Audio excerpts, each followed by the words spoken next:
Morning everyone, hope you're all safe and well. Another little vloggy type thing I'm going to do today. Just showing you what I'm doing really in the workshop for the guys that don't have Instagram or Facebook. So it's just to give you a bit of an update. Before we go any further, a lot of you I notice who watch these videos aren't subscribers. Please consider subscribing and ticking the notification, because it does help me and gives me the kind of motivation to keep going.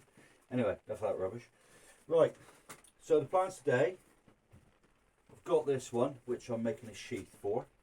This is an oak burl, see?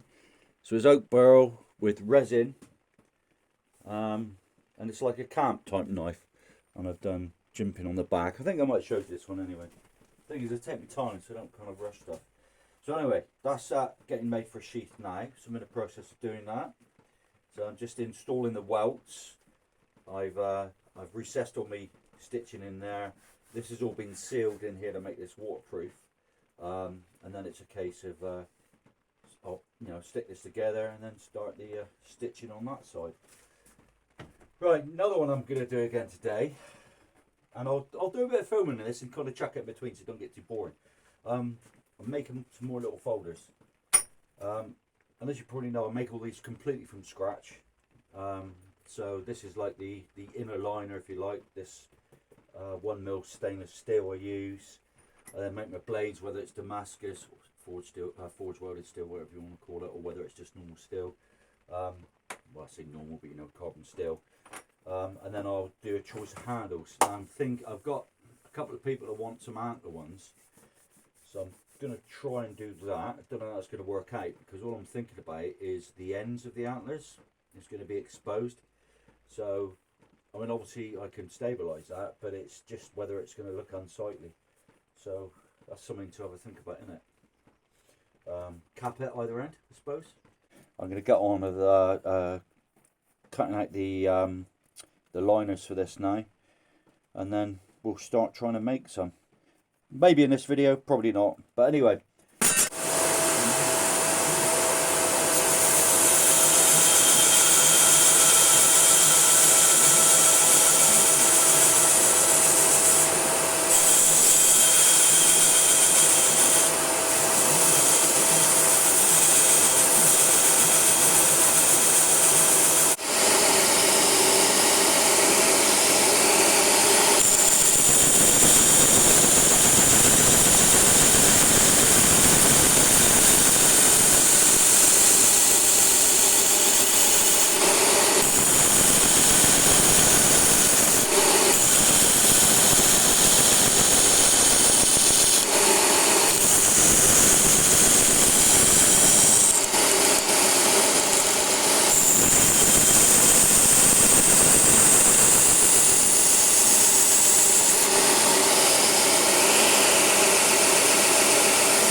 Right everybody, where am I up to?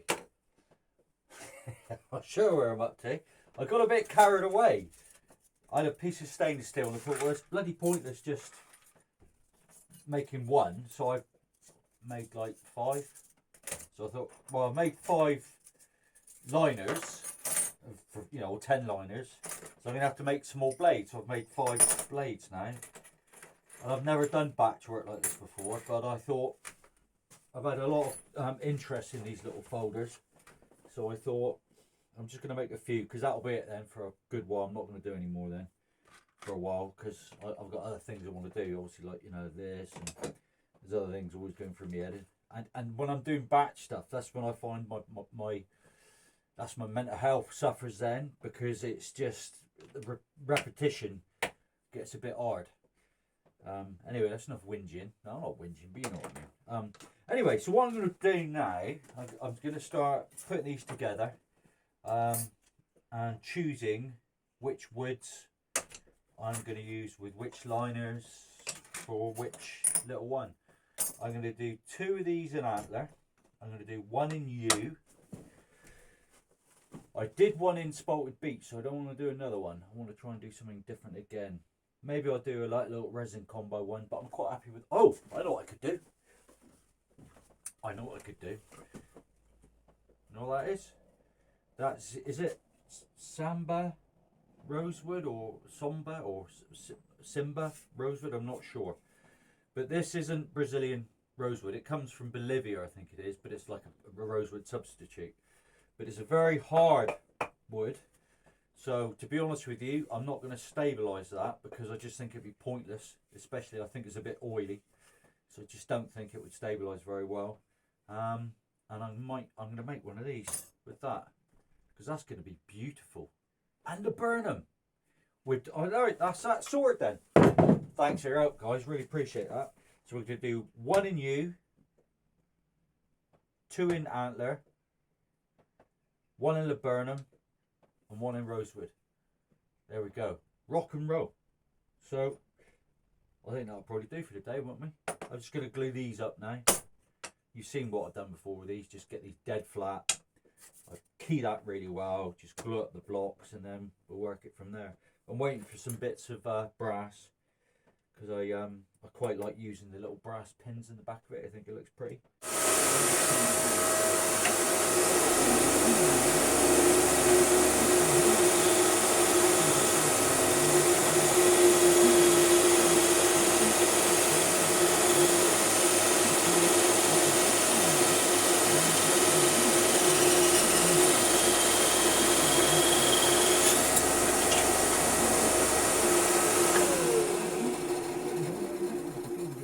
I love the smell of antler. A lot of people don't, but I do. So there we are. This is the hardest bit with antlers, trying to figure out how to work it because it's never straight, is it? You know, it's a very organic material. But way! There we go.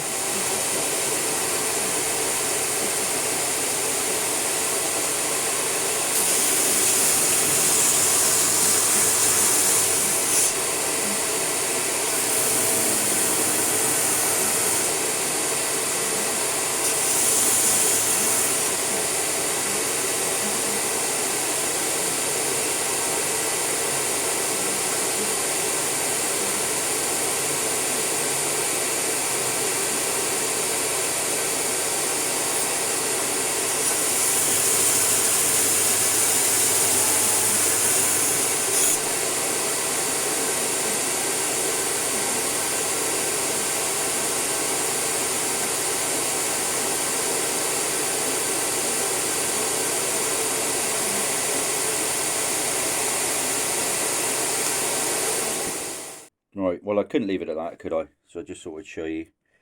So this is the rosewood scales that I've decided to go for. And I thought we'll go for a nice blue. Don't that look lovely? They are going to look stunning, I think. And then we've got antler in orange. What am I doing here? I'm doing it the wrong way around. It.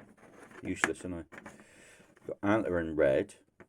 Laburnum, I've decided to go for the orange because I've done it on that, and I think the laburnum and the orange just goes really well. And on the yew, have to be black liners, I think, and they'll look nice. That'll come up really well. And that's the blades ready for heat treating now. I take them down to about a 120 finish normally, and then I will coat them in my clay, which is what I use to prevent any scale build up. And that's that one there. As you see, it's slightly modified at the back. So there we are, guys. So see you later. Bye. But I think that's about it for today, isn't it? If you've got any questions, put them in the comments. Like I said, you know, please consider subscribing and notification, all that malarkey, if you want to. And I'll see you in the next one. I hope you enjoyed this. See you later. Bye.